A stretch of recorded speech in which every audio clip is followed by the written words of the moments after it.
Ruby Bridges, born 1954. At the tender age of 6, Ruby Bridges advanced the cause of civil rights in November 1960 when she became the first African American student to integrate an elementary school in the South. Born on September 8, 1954, Bridges was the oldest of 5 children for Lucille and Abin Bridges, farmers in Tylerton, Mississippi. When Ruby was 2 years old, her parents moved their family to New Orleans, Louisiana, in search of better work opportunities. Ruby's birth year coincided with the U.S. Supreme Court's landmark ruling in Brown versus the Board of Education of Topeka, Kansas, which ended racial segregation in public schools. Nonetheless, Southern states continued to resist integration, and in 1959, Ruby attended a segregated New Orleans kindergarten. A year later, however, a federal court ordered Louisiana to desegregate.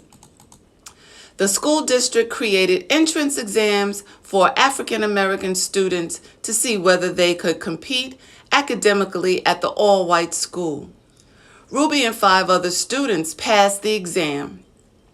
Ruby and her mother were escorted by 4 federal marshals to the school every day that year. Barbara Henry, a white Boston native, was the only teacher willing to accept Ruby, and all year she was a class of 1. Ruby ate lunch alone and sometimes played with her teacher at recess, but she never missed a day of school that year. Over time, other African American students enrolled.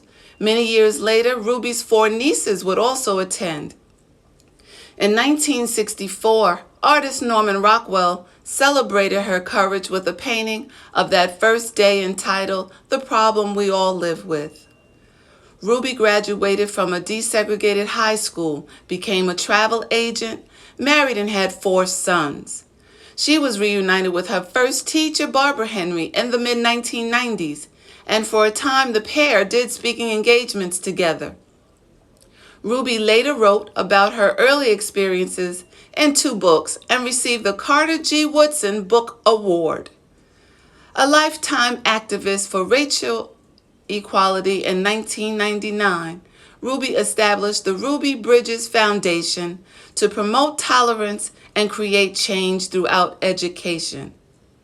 In 2000, she was made an honorary deputy marshal in a ceremony in Washington, D.C. Mrs. Ruby Bridges.